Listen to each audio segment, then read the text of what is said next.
You're listening to the Future Tech Podcast with Richard Jacobs.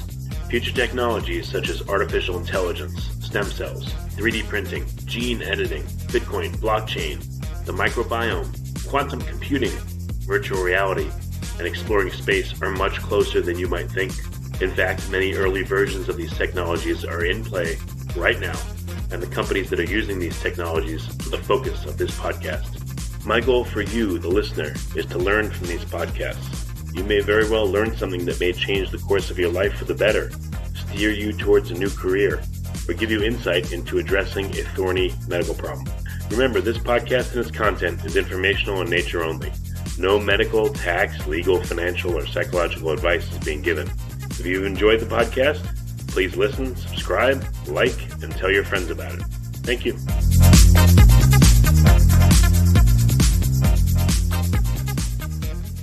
Hello, this is Richard Jacobs with the Future Tech and Future Tech Health podcast.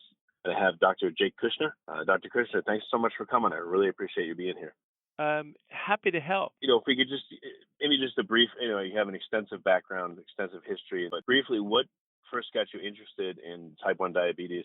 Well, I'm a pediatric endocrinologist, and we take care of kids with hormonal disorders throughout the body. But as it turns out, type 1 diabetes is very common. It's the lion's share of what we do, probably half.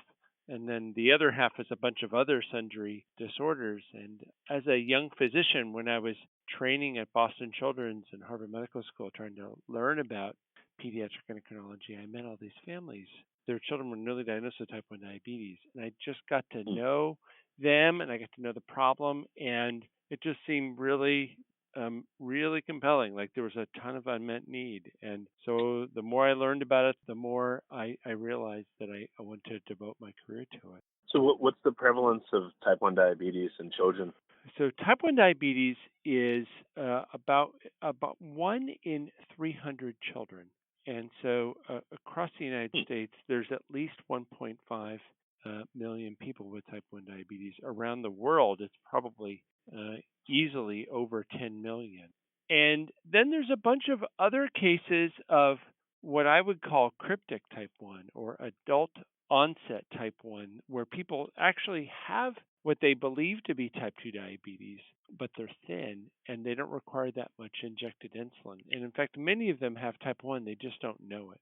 So it's possible that if you add up all those kids with type 1 diabetes in the United States and adults who used to be kids with type 1 diabetes, plus adults who have this more unusual adult onset form of type 1 diabetes, it could be 2 or more million people. It's a serious problem. Oh, okay. And what are some of the fundamental differences between type 1 and type 2? So what happens is in type 1 diabetes, there's a absolute deficiency in the ability to make insulin. So this is an autoimmune disease like autoimmune thyroid disease or autoimmune adrenal disease or pernicious anemia. And what happens is the T cells in the immune system get confused and they attack these cells in the pancreas, which are in a structure called the islets of Langerhans. And insulin is this key hormone that's produced only in the pancreatic beta cells of the islets of Langerhans. And insulin is this really powerful signal that tells our bodies that we're in times of plenty. So if a non-diabetic person eats a meal, insulin goes way, way up and drives the partitioning of all those nutrients into the body. It helps you to store the nutrients that you've just consumed. And so it says, for instance, to the muscles, increase the glucose uptake into the muscle, and then you store that glucose as glycogen. So that's a storage product of glucose, and the same thing happens in the fat, where glucose is taken up by the fat, but it's stored as fat in the adipocytes. So it's a key hormone that signals that nutrients are plentiful, and it goes up and down at very dramatic dynamic levels. In its lowest state when someone's fasting and also trying to minimize stress, you can get insulin down to almost very, very low, almost undetectable levels. And during that time, you begin to mobilize the fat. So it's a so-called catabolic state where you're breaking down energy moving energy from fat to use it to be able to save your metabolism and fuel your brain. So again, Okay. insulin goes up and down, and in autoimmune type 1 diabetes, the T cells get confused. They attack the pancreas. You lose the ability to make insulin, and without it, blood glucose rises. And I would contrast that with type 2 diabetes, where there's a relative deficiency, not an absolute deficiency in insulin. So, type 2 diabetes is generally associated with people who are overweight or insulin resistant or both, sometimes associated with inactivity. And in type 2 diabetes, people will require medicines to try to improve their blood glucose. They don't make enough insulin. They can also take more insulin as a treatment. But again, in type 2 diabetes, you make some, not enough, and it's not enough for the absolute requirements, which are dramatically increased. In type 1 diabetes, it's not about insulin resistance. It's really about the inability to make insulin. And the problem with type 1 diabetes is generally the primary therapy is injected insulin. There's no other alternative primary therapy. So these folks are healthy and they're cruising around, they're living life, and then they start to lose weight and they're drinking a lot and peeing a lot. And then they go to their primary care doctor, who notices that there's sugar in the urine, which is because the sugar in the blood has risen to such high levels that it's spilling into the urine. And then the doctor or healthcare team pretty quickly makes a diagnosis of diabetes. And then the problem is you got to replace insulin, and it's a dynamic hormone. It doesn't last very long, and you have to inject it for meals, and it's not a simple formula of take this amount of insulin once a day and forget it. It's much more complicated than Right. that. Couple of questions here. So, can type 2 ever lead to type 1? Can you cause insulin resistance to such a degree that, I don't know, your body sees maybe the prevalence of insulin as an insult, and then therefore it attacks the pancreatic beta cells, or is there no transition from 2 to 1? That's a good question. I don't know of any autoimmunity of the beta cells that occurs late in type 2, but there is something, the amount of insulin that people make in type 2 diabetes varies, and it's on a spectrum. And by the way, many of the genes that determine the risk for type 2 diabetes appear to be in pathways that may influence either how many beta cells you have or how well those beta cells work. And so the thought is that some people may end up on a spectrum where they have very low insulin secretion reserve, and in the face of a lot of insulin resistance, they become very deficient in the ability to make insulin. And so they will start off on one pill, and then they go to 2 pills, and then from 2 pills to 3, and then their doctor has to give up and actually inject insulin. And most of the people around the world who take insulin, in fact, have type 2 diabetes, not type 1, because type 2 diabetes is so much more common. There's probably 10 to 20-fold more type 2 diabetes on the planet than type 1. And many people with type 2 will eventually progress to the point where they require injected insulin. Do you study type 2 as a mechanism to understand type 1 better, or is there plenty enough surrounding type 1 that you don't have to worry about it?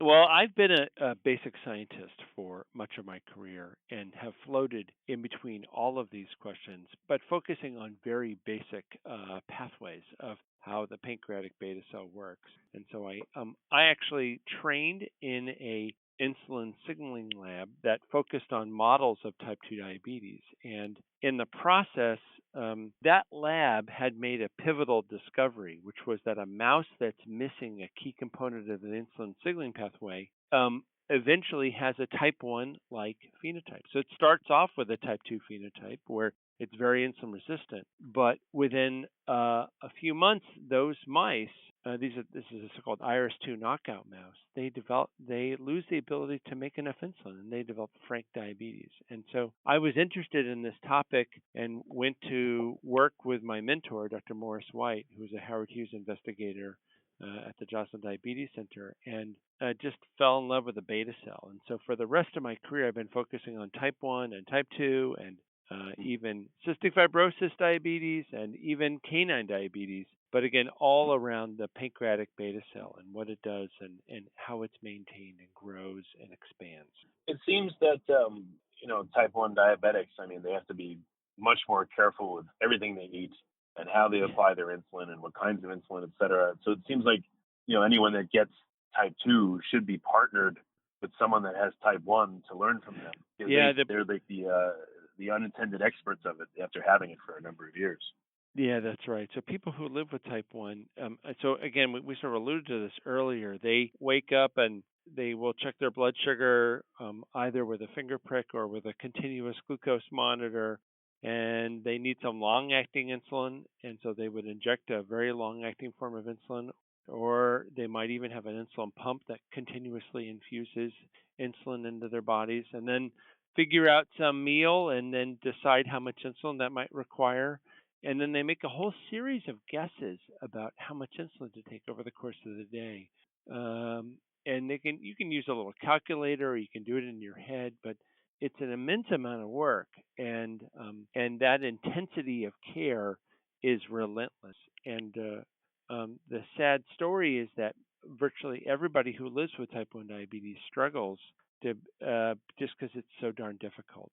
So uh, it's not as simple as I consume this many grams of carbohydrate, therefore I need this many units of insulin. It might be true, sort of, but the problem is there's a huge amount of error or slop in that calculation, and just intrinsic to the system, it's not as precise as we would hope. And so the end result is that the larger the carb meal, the more the variance on the back end. If you wake up in the morning, you have type 1 diabetes, and you eat French toast with maple syrup and whipped cream with sugar in it, and maybe even some chocolate chips and an orange juice. If you calculate the carbs in that meal, well, I mean, you're going to eyeball it, right? And you might say, okay, well, this is 105 grams of carbohydrate. But in truth, it's 105 plus or minus 70. And then you're coming up with a dose of insulin that's just a wild guess. And so you throw that guess at this a giant pile of carbohydrates and you hope for the best. And 2 hours later, you figure out how you did, and your blood sugar might be 50, which is so low that you begin to get symptoms of hypoglycemia, or 500, where your blood sugar is super high and you're really thirsty, and you run to the bathroom and you just feel kind of strange and woozy. So that inability to predict what your blood sugar is going to be is quite burdensome. And I guess one approach is just to say, well, it's incredibly complicated. I'll try my best. I do the best that I can. And another approach has been to try to find advanced technologies that might be able to do it for you, sort of like a diabetes autopilot. And in that idea, the dream is that someday there will be these like insulin pumps that could measure glucose and administer insulin, sort of like an autopilot does. But the problem is, when we inject insulin in the body, it takes about 45 minutes or an hour to really begin to work.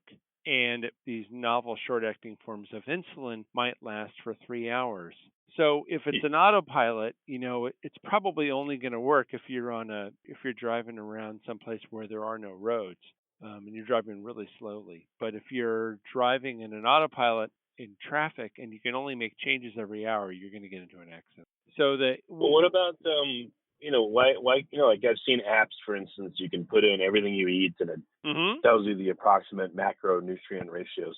Yes. Why not make such a software for type 1 diabetics where they put in what they're about to eat, the amounts and everything, and it tells them this is the mix of insulins you should take?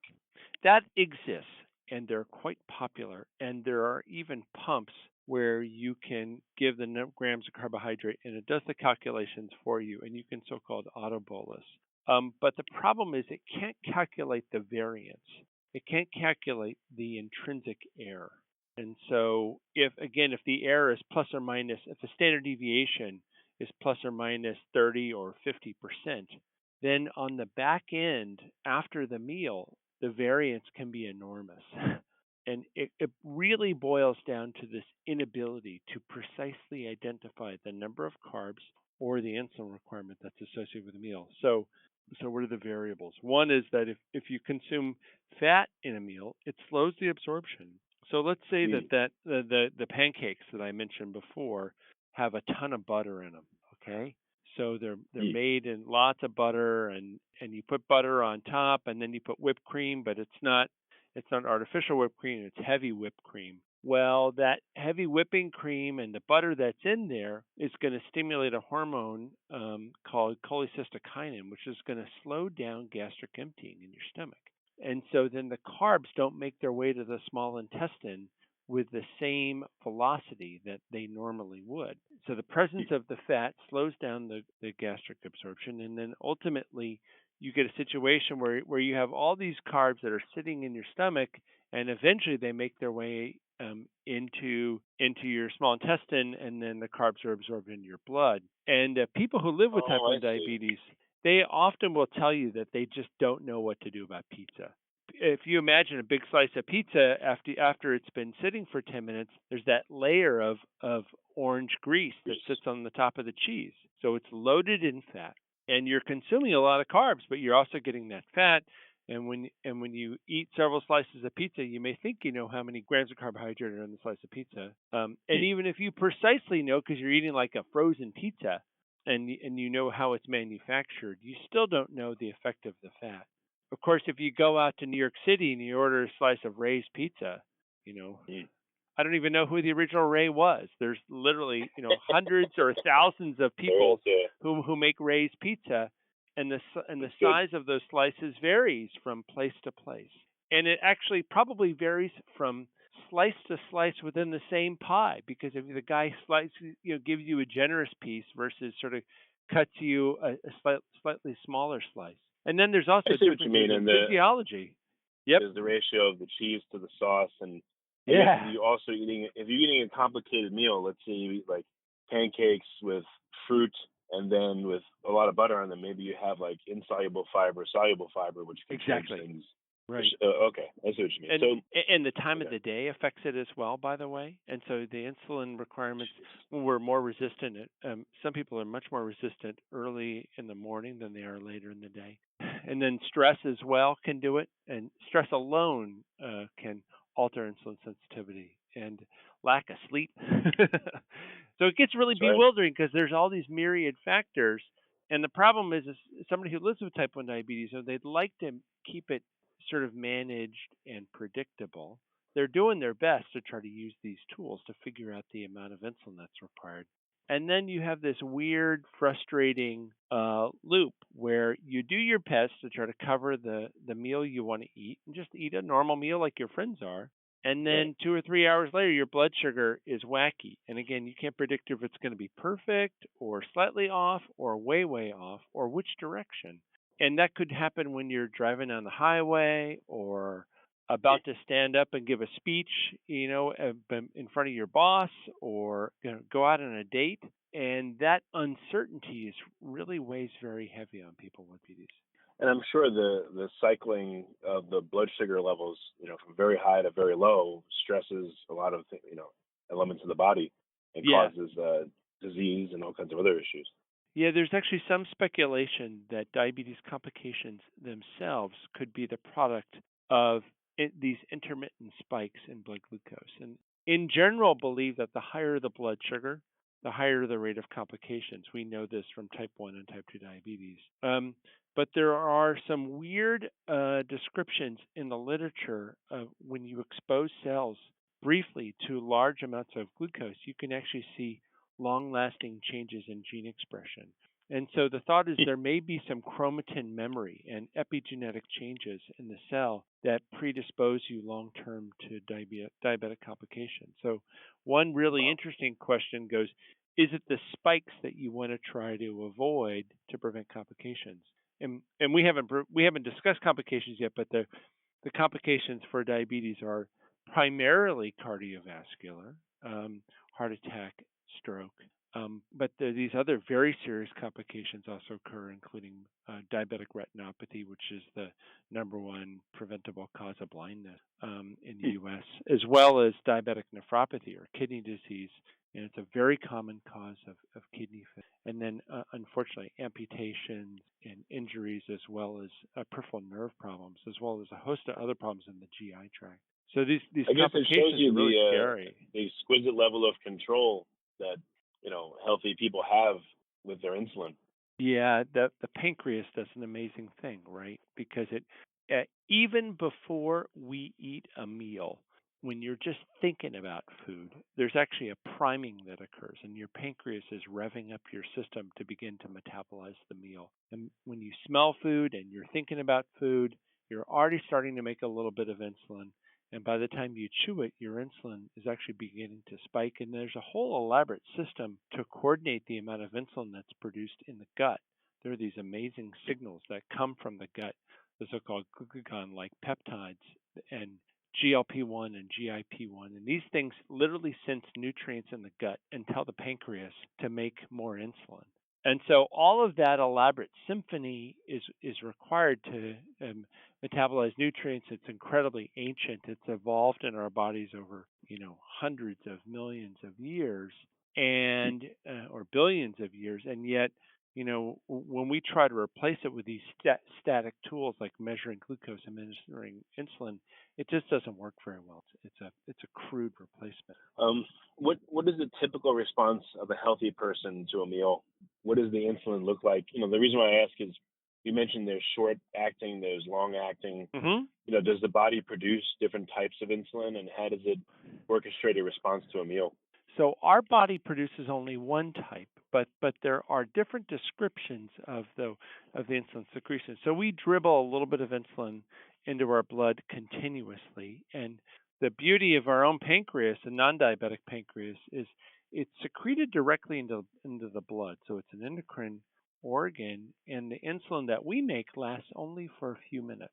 So we're always dripping in a little bit of insulin, and when we need more, we can drip a little more into our bodies. And there are these cells, again, that are sensing glucose, the so-called pancreatic beta cells that coordinate that to try to make sure that your blood glucose is at the set point. Now, again, in response to a meal, what happens is there are some neural inputs to insulin, perhaps through smell and taste. And then also there's this amazing program that happens in the gut where once the nutrients are passed into the gut, there are these cells in the gut, small intestine as well as the large intestine, that sense nutrients, and they make hormones called GLP-1 and GIP-1. That's glucagon-like peptide and GIP, and those things go through the portal vein directly to liver and pancreas, and they basically tell the pancreas to make more insulin. So if you inject the same amount of carbohydrate into the vein versus the gut, you make much more insulin when it goes in the gut because of this system, the so-called incretin effect. And so this system is the thing that sort of coordinates and amplifies the insulin. So by the time the blood glucose begins to rise from a meal, GLP-1 and GIP-1 are already increased, and then they amplify the insulin secretion, and there's a so-called first phase and second phase of insulin secretion. There's a big spike early on in a meal.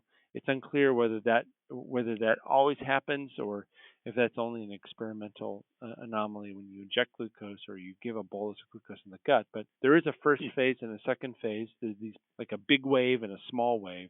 The first wave is quite narrow. The second one is very long. There's a guy named Jerry Grodsky who was at UCSF who described this years ago. And so again, this is happening throughout the day as we eat, and it's not just insulin. There are other hormones that are involved in metabolism as well. And moreover, when you make too much insulin, glucagon comes up, and that's the hormone that works against the actions of insulin. So it's the sort of counter hormone to insulin. And in some forms of diabetes, glucagon is really in excess. So it's this elaborate symphony, and again, it's quite ancient. It's present in very primitive organisms going way, way back. You can see insulin in things like sea squirts, and insulin is present in flies.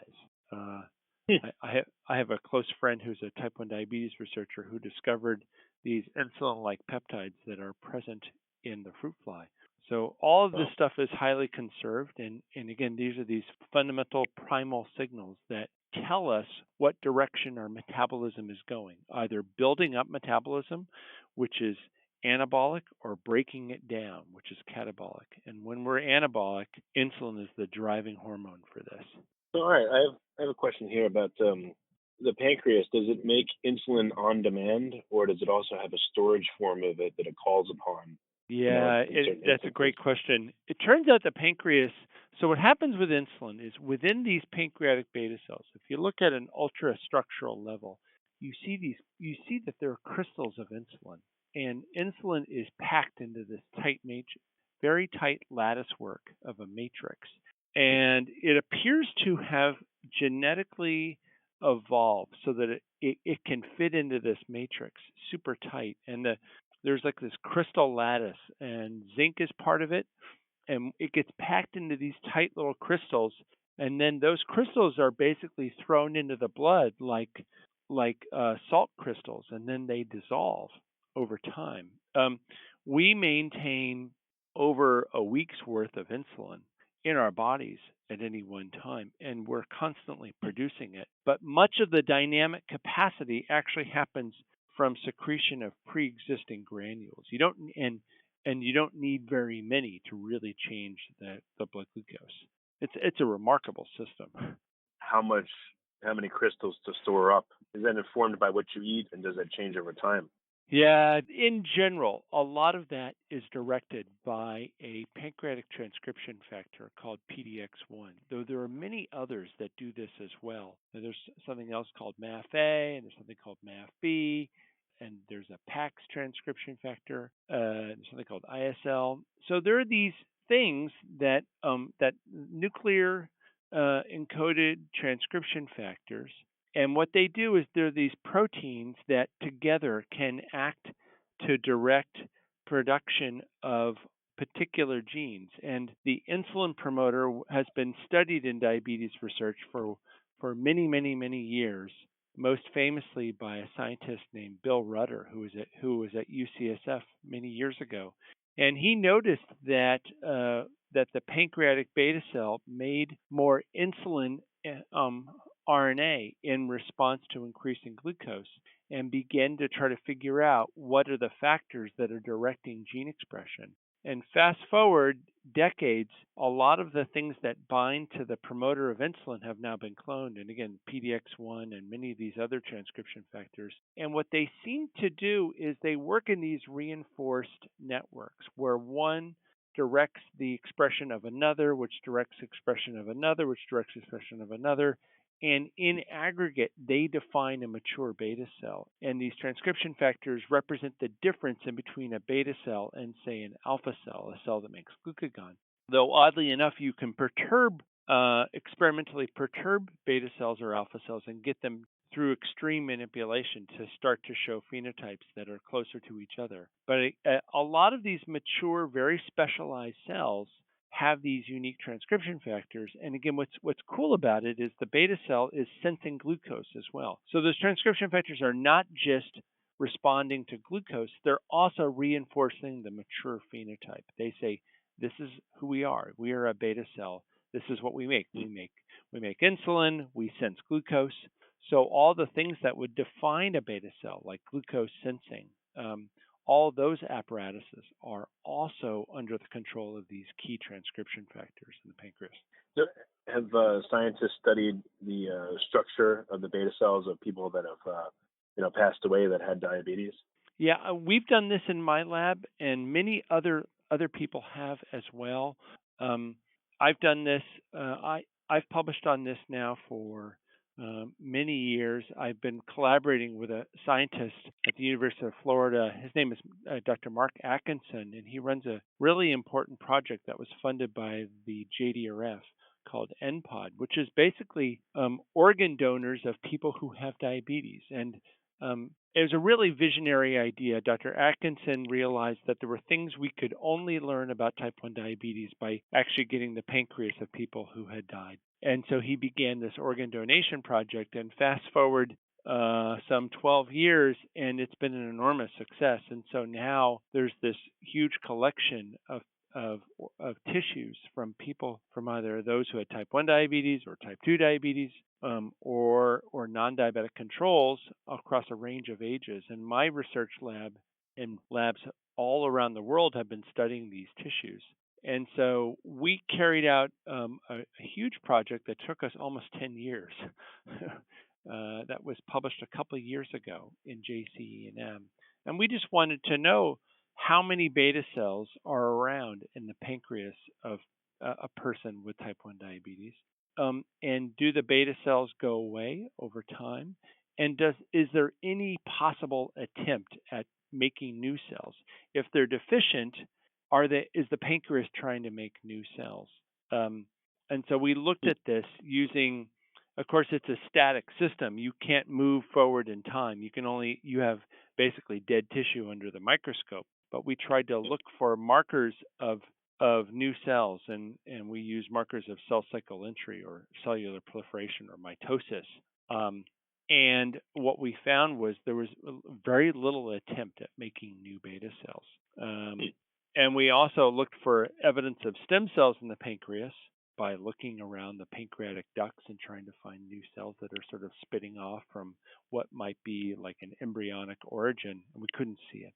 And we also looked for beta cells that might be newly created, having switched from alpha cells or some other progenitor, but we couldn't see evidence of the so-called transdifferentiation. So at least the conclusion that we made, and again, this paper is now published and freely accessible, it's not behind paywalls, suggests that people with type 1 diabetes are not attempting to make new beta cells, and that it's a relatively static situation. And I was very worried about this when I first realized it. I'm a pediatric endocrinologist. I care for people with type 1, and I'm running a beta cell research lab, and I basically had convinced myself that at least in the disease state that I care about the most, there weren't any new beta cells. And it upset me, and I began to worry, well, what am I doing in my career that can make a difference for these folks? And from that sprang my interest in some of these other treatment modalities, like low carb, just because I felt like super advanced cell therapy kind of treatments where we regenerate the ability to make insulin, that stuff could be a long ways off. If the pancreas isn't trying to do it on its own, how could we possibly amplify something that's not happening on its own? Well, is the pancreas trying to make new beta cells, but that effort is sabotaged by the immune response that destroys them? We looked for an immune response, and we couldn't see it. And again, of course, the problem with these tissues is that people live a long time. And so by the time you harvest the pancreas, it's possible that the autoimmune destruction has been occurring for years or decades. Back in the day when people died at the point of diagnosis with type 1 diabetes, there were quite a few tissues that were harvested. There's a group in Scotland that was able to save the pancreas specimens from people who had died at diagnosis, and many of them have the immune system immune destruction. But by the time you go decades out, what you see is a relatively empty pancreas with not a lot of stuff going on. Well, I had thought there was a procedure whereby certain people were, there was a transplant of beta cells into, a type 1 patient or patients. That's right. And I thought, I'm just remembering that they responded well for a period of time, but then the response went away, and that's seemed right. like the cells were okay and then attacked. Yeah. So the Edmonton Protocol by James Shapiro and colleagues in Edmonton, Canada, they came up with a protocol to be able to isolate islets. And these are organ donors, brain dead organ donors, and then they actually infuse them via the portal vein directly into the liver. And so they float into the liver, and then they're sitting inside a patient's liver, and they're secreting insulin. And that can allow somebody to be insulin independent for a few years. But virtually all of those patients end up on insulin replacement to some degree. And now a majority of the patients in the original trial have had at least a second infusion of insulin. So unfortunately, it doesn't lead to lasting cure of diabetes. And moreover, the people who receive those islet cell transplants require these very serious immunosuppressants that place them at risk for other diseases. Now, there are also people who've had whole pancreas transplant, and that's a much more challenging operation. They tend to do a little bit better. They also have to have immunosuppression for life, which is a really challenging situation. And by the way, it's worth pointing out that people who live with type 1 diabetes, who learn all of the tricks, who become these super experts, many of them live into their 70s and 80s and have and even as old as 92, and have great lives. And so that complications from diabetes are not certain. Many people have learned to sort of solve the riddle of living with diabetes, and they're able to achieve near normal blood sugars. It's not easy. It takes a lot of hypervigilance, but it can be done. Yeah, I was making my way through Richard Bernstein's book, The Diabetes Solution, and I guess he was a type 1, and he's, I guess, now in his 80s if he's still around, but he's one of those examples. He's learned how to manage it and live for quite a long time with it. Yeah, so Dr. Richard Bernstein is a person who lives with diabetes. He's in his 80s. He was diagnosed a long time ago, more than 50 years ago, and went to medical school because he wanted to be able to work as a physician and communicate to others what he had learned about living with diabetes. And he consumes a low carbohydrate, high protein nutritional regimen and is able to keep his blood sugars in near normal range and has had really super tight control. So we use the so-called hemoglobin A1C to measure average glucose. A typical average glucose would be somewhere around 100 milligrams per deciliter or so. That would be a hemoglobin A1C of 5%. There are people with type 1 diabetes who have hemoglobin A1Cs of 10%. Probably the average in the United States is around 8 or 8.5. Wow. Depending upon the condition. And the problem is those people are at pretty high long-term risk for complications. But Dr. Richard Bernstein is able to, and many others have been able to figure out how to avoid the highs and lows of diabetes. And what they typically do is avoid enriched carbohydrates, and they're able to get their blood sugars in a very tight range. And by the way, they don't live their lives like there's some sort of medical experiment. It's actually quite freeing when you don't have to worry about what your blood sugar is going to be. You get to think about other things. And that's true. And Dr. Bernstein's a great example, but there are many others who have learned these tricks. So Dr. Bernstein has this terrific book called The Bernstein Diabetes Solution, which I think is a really essential reading for people with type 1 diabetes. Another excellent resource is Adam Brown's book, Bright Spots and Landmines. And he views it as the sort of manual he wishes he had been given when he was diagnosed with type 1. And he's a guy in his mid-30s who's really brilliant, who writes about all the ways to live with and thrive with type 1 diabetes. And he focuses on nutrition, just like Dr. Bernstein does, but also other aspects of health and wellness, including sleep and mindfulness and exercise, and sort of trying to put it all together. And he has a very realistic, thoughtful, open approach. I'm just really inspired by him. Yeah. Well, there's a couple of things that I still wanted to go over with you. So you mentioned low carb meals. When we were talking about the difficulty of calculating how much insulin and what types to have when you're eating a meal, especially a complex one, I thought to myself, what if you just eat one type of thing, just chicken, and then later on you eat just carb? But another solution would be, I guess, a very low carb meal where it's mostly protein and fat. And why does that work better for people when they dose themselves with insulin? So humans are free range. We cruise around and we try different things. And if you live an incredibly regimented life and you eat the exact same thing, breakfast, lunch, and dinner, you can come close to very tight control. And I know many people who have not discovered low carb strategies who do exactly that. And so for breakfast, they eat the exact same thing every day, and for lunch, the same exact thing. And then dinner, they have some variability, but they might have 5 things, and they've sort of worked it out. But they don't get to have the spontaneity of life, to have snacks or to do other things. And by the way, that's assuming that their activity is also static and it's not changing. But you can do that, and you can get blood sugars that are pretty close. Not always, but pretty close to normal. But still, you're gonna have some changes if you wake up and you're stressed, or if you put the insulin in a spot that's used up, that has some scar tissue. So the other approach is to simply avoid the carbohydrates, and carbs are the major macronutrient that you can't metabolize from a lack of insulin. So it's a brilliant observation that Dr. Bernstein had, which goes, if I consume less carbohydrate, I need less insulin, and if I use less insulin, I'll have less opportunity to make a mistake. So that's the so-called rule of small numbers. And so if you take very small amounts of insulin requiring foods and you focus on protein instead of consuming a lot of enriched carbs, then you only need a little bit of insulin, and you can do that, and you're less likely to over or underdose. And so Dr. Bernstein uses a low carb, high protein approach, and he actually covers for protein. So one key piece of this is, though we require insulin to metabolize carbohydrates, we also require insulin to metabolize protein.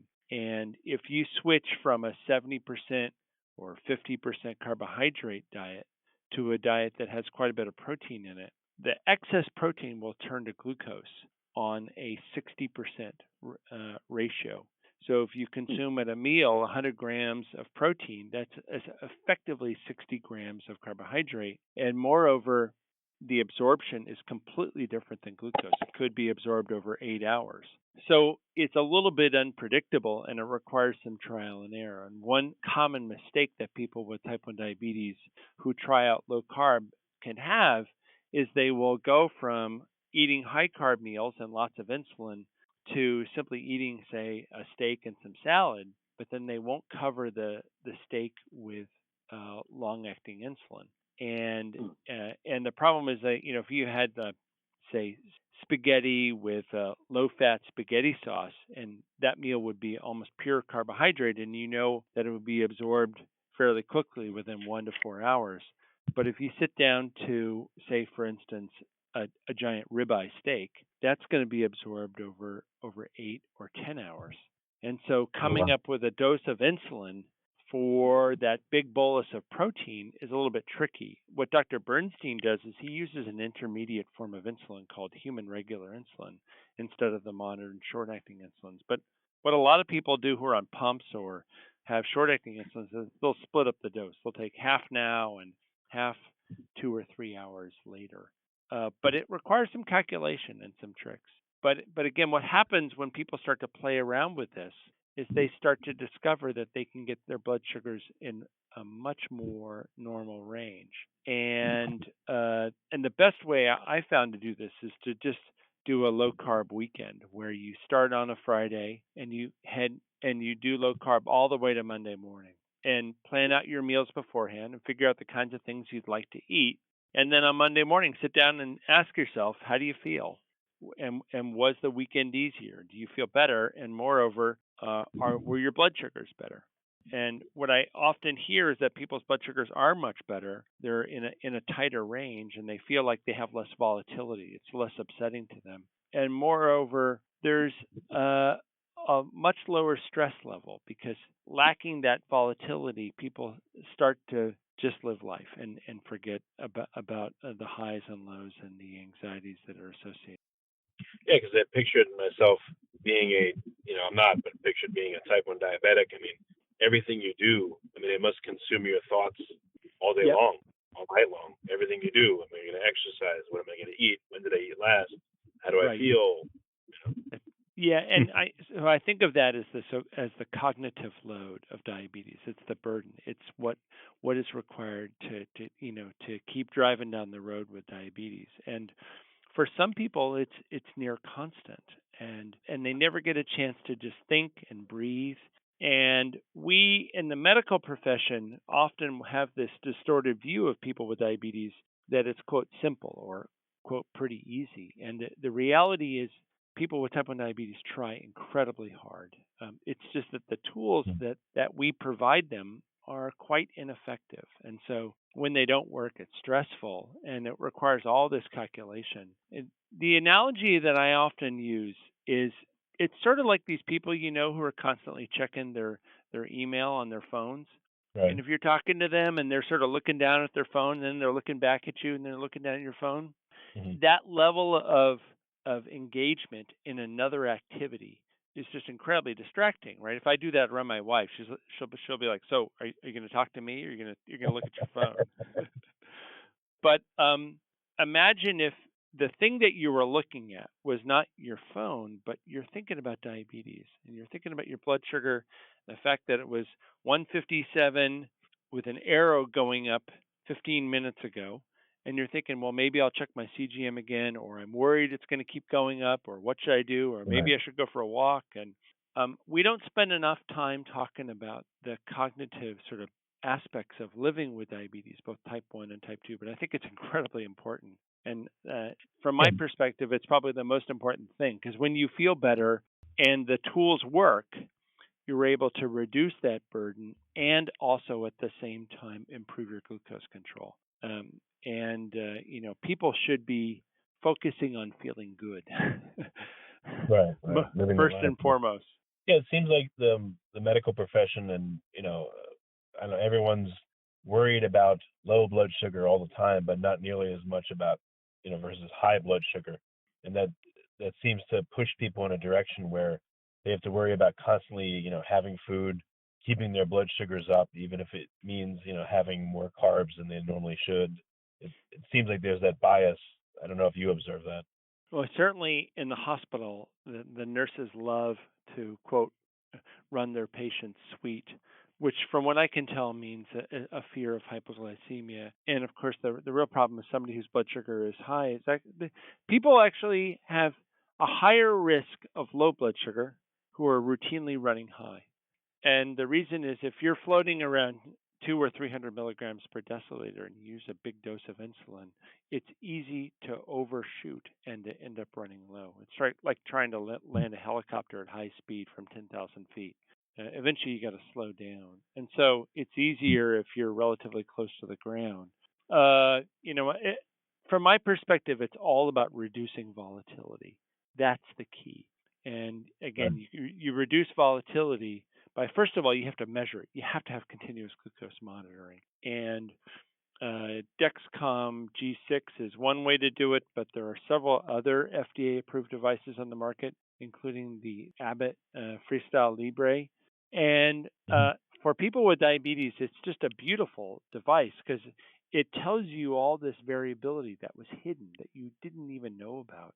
And then the big challenge for both people with type 1 diabetes as well as their healthcare team is how do you use that information? And I've been wearing a Dexcom G6 for a few months now, and I could see normally you go in for a blood test and they say, oh, your fasting sugar is over 100. That's not good, but right, that ignores all day long and all night long what's going on. And I've used it to observe in myself and my wife the effect of certain meals. We'll see like this restaurant, for some reason it looks like the food's good, but it just our sugar goes way up. This other restaurant, same food, same like chicken dish or whatever it is, and we don't nearly get that much of an effect. And yep. We found foods that were very surprising. They really spike your sugar, and it's interesting all the things you learned. But I wanted to ask you, what have you observed in seeing patients that use a CGM? What have they observed that was helpful to them?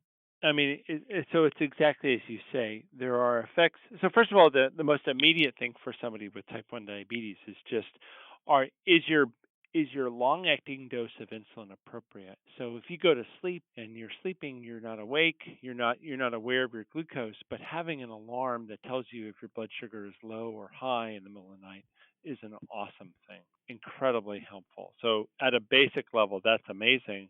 Also, if you are, for instance, an athlete and you go out to exercise and you have a low blood sugar, being able to detect that your blood sugar is low and going lower before you actually go low is just wonderful. And I have friends with type 1 diabetes who feel much safer driving just because they don't want to have a low blood sugar when they're behind the wheel.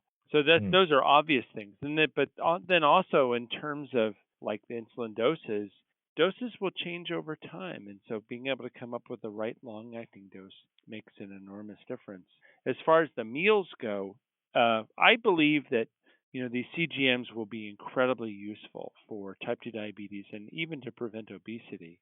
And there's been quite a bit of talk about this. I don't know if you know this, but Kevin Sayer, the CEO of Dexcom, actually gave the Dexcom G6 or G5 to people on The Biggest Loser, this TV show. Oh, nice. And apparently they use that as a tool. And so the rumor is that some of the people who lost the most weight were the people who learned to avoid carbohydrates by watching their blood sugar. So if you think about it, it's a really beautiful biomarker for being exposed to carbohydrates. And I expect that within 10 years, we'll have very small, lightweight, disposable CGMs made by Dexcom and other competitors that you can buy over the counter and you'll wear, and they'll tell you what your glucose is for a few days, and then you toss it in the trash. Right. And Dexcom and Google have actually set up a partnership to try to create such a device. And I think their thought is that it's going to be a direct-to-consumer thing that'll be useful for type 2 diabetes or obesity. I would love to be able to know what my blood sugar is all the time. I actually wore a Dexcom about a year ago and enjoyed it and learned a lot from it. One thing I Well, learned was my blood sugars run low every night. And I don't have diabetes, but my natural blood sugar was around 55 milligrams per deciliter, and that's probably because I'm a runner and I'm skinny.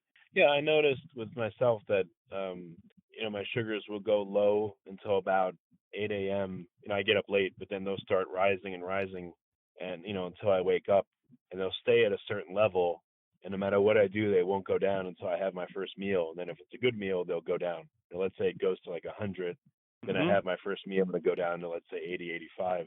So, and I can't find any resources yet that talk about how blood sugar changes throughout the day in response to different hormone cycling and everything. Do you have any We insight into that? No, just that the we're really in the very early days of this, and there has been an incorrect assumption in the diabetes research community that blood sugars need to sit in a very narrow range. So we're not that aware of the physiological variation that occurs. But my guess is it's exactly as you say. Probably blood sugars should rise after a meal up to 120 or 130, and they should be as low as 50 or 60. But we don't have, large population-based studies that are done with CGMs to understand this. Several have recently just been funded, and we'll have much more information about it. But Oh, it's nice. interesting. I mean, these devices were really designed for people with diabetes. So the sort of quantified self human hacking use of Mm. CGM is a very new phenomenon. No, I've noticed if I have a meal with very little to zero carbs, my sugar may go up 10, 15 points. Let's say from like 85 to 100. But if Yeah, I have a meal with carbs in it, it can go to 120, 130. I noticed also too if it goes up, and I go for a walk for 20 minutes, it brings it down really fast. 'Cause I guess the muscles can have a great hunger for glucose, and they can suck it out of the that's right. blood is my assumption. That's right. And they can do so in an insulin independent manner. So the muscle can, in a state of energy depletion. So if you go out and exercise really vigorously, you're depleting all the energy that's stored in the glycogen in your muscle. And what happens is there's an emergency signal that says, hey, we've depleted all our energy. We need some more fuel. And so then glucose is pumped in from the blood into the muscle without insulin. And by that mechanism, people with type 1 diabetes can have very severe low blood sugars with exercise. And sadly, a lot of people with type 1 will go out for exercise and they're carrying piles of carbohydrate to try to counteract that. Yeah. Very frustrating for folks. Now, I will say that I'm a low carb, ketogenic nutrition hobbyist myself. And the philosophy there is once you switch your metabolism to being primarily fat, once you're essentially fat burning, and fat is the major macronutrient that you're consuming, then you can go out and exercise. And when you do so, your muscle is primarily burning fat. It doesn't need much in the way of carbohydrate. And there are these extreme examples of this. There's a guy who ran in this 100-mile race out in California, the Western States 100. His name is Zach Bitter, and he ran and consume less than 100 grams of carbohydrates over 100 miles. Wow. And so this is somebody whose metabolism has adapted to fat. And by the way, if you look at a CGM of somebody like that, they have very little in the way of glucose variation, as you'd imagine, because they're basically primarily burning fat as their macronutrient. So when people with type 1 diabetes do this, and when they go on very low carb and they emphasize fat in their diet, they can have blood sugars that are also very, very flat. and they can exercise and avoid a lot of the exercise-associated low blood sugar, which is really exciting. Why isn't there a continuous insulin monitor or continuous ketone monitor? The continuous ketone monitors will probably happen. There are the chemical methods to be able to measure ketones are there, and it's probably only a matter of time before the major companies add ketones to the sensors along with glucose, and they just have a sandwich sensor. Insulin will be much, much tougher. To measure insulin continuously, you need an enzyme, and I don't know. Maybe you could do it with antibodies and fluorescence or something like that, but by the traditional method, it doesn't work. The way we measure glucose is we have an enzyme called glucose oxidase, and it generates charge. So glucose goes through the enzyme, it gets oxidized, and an electron is formed that's transmitted down the wire that's measured by the device. That's how the Dexcom continuous glucose monitor works. And the same thing essentially occurs with a different enzyme with ketones. So point of care testing that involves the production of energy is relatively straightforward. The problem is measuring a protein that doesn't involve the transfer of energy, like as in measuring of insulin. That's going to be much, much tougher. Okay. Well, very good. Dr. Kushner, it's been a great call. Are there any last things that you wanted to discuss that I've left out? We covered a lot of ground, but I know you're going to respect your time here. So. Well, I just want to say that it's tough to thrive with type 1 diabetes, but there's a lot of wonderful examples of people who are doing it. And I'm most excited about building the global community of people who live with type 1. So I find that they can learn an immense amount from each other. And there's lots of resources where they do this. And one is this low carb community, type 1 grit, but there are many others, including a social media place called Beyond Type 1. And again, my hope is that over time, we'll see these more advanced tools like automated insulin pumps and combined with low carb, and maybe even some medicines that people will take, and it'll begin to decrease the burden and allow people with type 1 to live long, healthy lives. Well, that's great. Well, Dr. Kushner, I really appreciate you coming on the podcast. Thank you so much. My pleasure. Thanks so much. Appreciate it.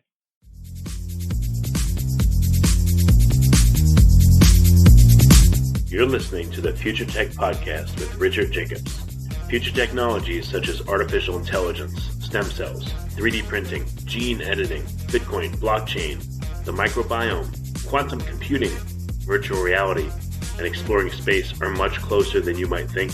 In fact, many early versions of these technologies are in play right now, and the companies that are using these technologies are the focus of this podcast. My goal for you, the listener, is to learn from these podcasts.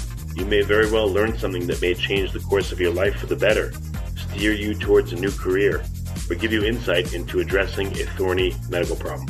Remember, this podcast and its content is informational in nature only. No medical, tax, legal, financial, or psychological advice is being given. If you enjoyed the podcast, please listen, subscribe, like, and tell your friends about it. Thank you.